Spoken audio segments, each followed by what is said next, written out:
Hey. Hello, Hello. everyone. Isaiah, come and say hi. There he is. Thanks for all your support and for remembering us in your prayers. Faith will be starting primary school soon in August, and Isaiah will be starting nursery in August. Yeah, so family life is moving way too fast. One of the families on base just got a trampoline and the sun is out, so this makes for an incredibly happy Garrett family. I know it's been a long time since they have actually been in a video, so I thought it'd be lovely to actually see them. There's Crazy Faith and Isaiah. There they are, proof of life. Expressing themselves. Yes. Could you say hi? Very good. Okay, so I'll show you the video a bit later. So I want to tell you a little bit about how 2025 has started. It's been a insane start to the year. It's been go, go, go. So here on the Seamill grounds with beautiful Seamill behind, and the rooms have been full. Praise Jesus. We've had a full building, so about 80 plus people in the building for all sorts of different reasons, but all in line with what God's called us to be doing out here.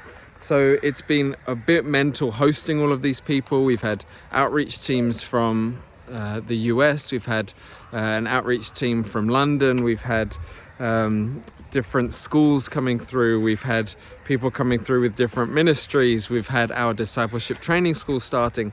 It has been a busy time, but each one has been reaching out to Scotland and building people up, so it's been an awful lot of fun.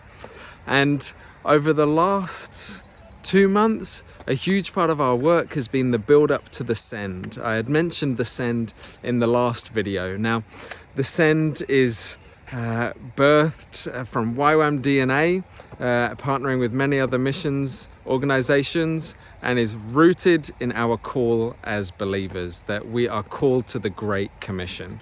And so the heart piece of the Send is to mobilize a generation afresh into the Great Commission. So we've been going after this. There's a big event coming up in Glasgow, but we want it to be so much more than just an event.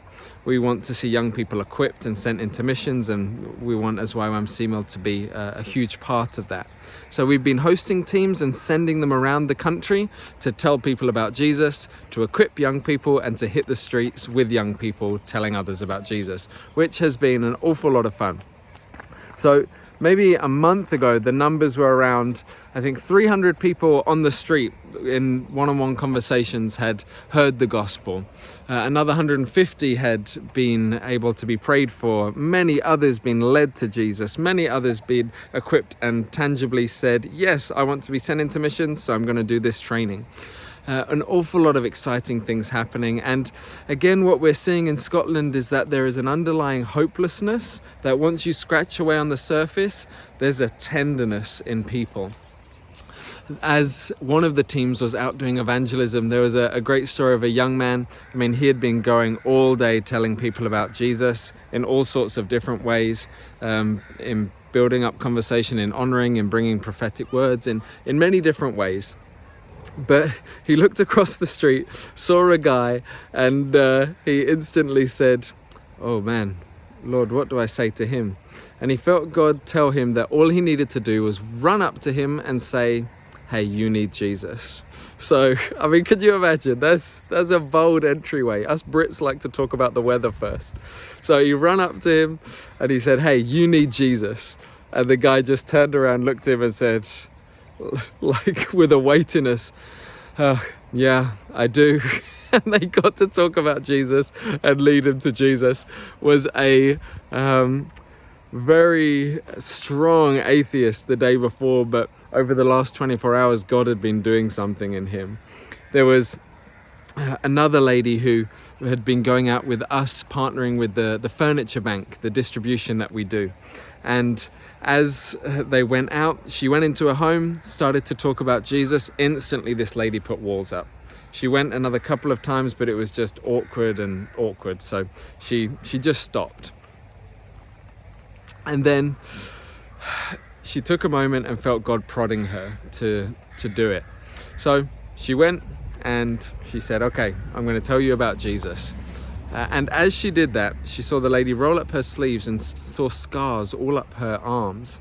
And the lady who was about to tell her about Jesus had a similar story of self-harm. So she was able to tell her how God brought her freedom in that area, how God had spoken identity and value over her, led her to Jesus. And now this lady who was receiving an item of furniture received Jesus and said, hey, I want more than just to receive this gift from you here and now. I want to be equipped and learn more about him. And she signed up to do a discipleship training school in the US. So, man, God's been moving. There's been story after story after story of people encountering Jesus on the street. But for me, one of the most exciting things has been a young generation rising up to say yes and taking their place. Young people, 13 upwards, going on the street with our teams and telling others. One of them was chasing after cars because he was so hungry for people to meet Jesus. But the guy with him had to say, no, please don't. That's not quite safe. Don't chase after cars, man. We'll go for people on the street. But we've been seeing incredible fruit, incredible encounters with Jesus. The harvest is ripe and a generation is rising up to take their place. And so, as I mentioned, we've got a new DTS in the building. So in there, they're currently out on evangelism. So I'm excited to hear some more stories from them. But we've got 9 students from all over the world. And one of the words over them when they came was that this is going to be a privilege for us to disciple leaders. And we've really seen that. It's been such a mature group. I mean, it's 18-year-olds, 20, 21, but there is such a maturity over them. And they're all coming from very different places. Some know the Bible like the back of their hand. Some, this is the first time reading the Bible. There's a real broad church, but we've had incredible times with them. I could tell stories here for another 10 minutes, but I want to try and keep this under 10 minutes. I usually fail, but stick with me. One girl during her first week, as you'd know from previous videos, we've been cultivating something rich in the prayer room. It's been so fun to see the places of depth we're going. The first week that she was in the prayer room, I wasn't there. I was sick in bed that week. But I came and she's in our small group. So I said, how has worship been for you? Her response was, oh yeah, you haven't been there the first week. All I did was sit and ugly cry. But she was just having such deep encounters with God. God was ministering to her so much that all she could do was weep. And each one of them are finding healing. This week there's a teaching on the Father heart of God, a generation with a lot of hurt from their title of father, and with God having that title, a lot of hurt that gets transferred onto him. So them getting to hear his heart for them has seen incredible breakthrough in them again this week. There's just exciting things happening in this generation, and again, it's such a privilege to be a part of it. As I said, we had a word over this incredible building that we wanted to be a place that was filling the rooms with people walking out their calling, and we're starting to see it this year. So this feels like a really monumental time for us, that we're starting to see some of the words we've been holding on to for 4 years or so. For those of you who are in the UK, you probably all had a bit of an experience with Storm Erwin. Take a look at our blessed old building. It wasn't as bad as we had thought. Praise Jesus. A few of those giant steel downpipes came down. A few things got broken, few bits of roof, couple of windows cracked, but for the apparent storm of the century, it wasn't too bad. And shortly after that, we also got an email saying that we've received a donation towards the roof fund of £26,000, which is huge.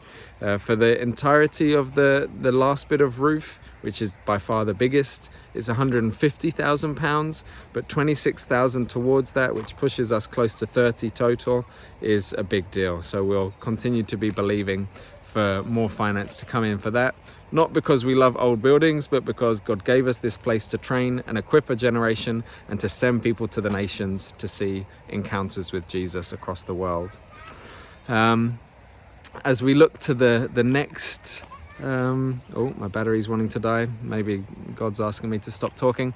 Over the next month, We will have the Send event, so there'll be exciting stuff happening with that. Over the next month, we'll be running a School of Spiritual Formations, which for those of you who have read Practicing the Way, or spiritual formations books, practicing engaging with Jesus throughout the day and cultivating rich rhythms. There'll be a 2-week long seminar on that and a training on that.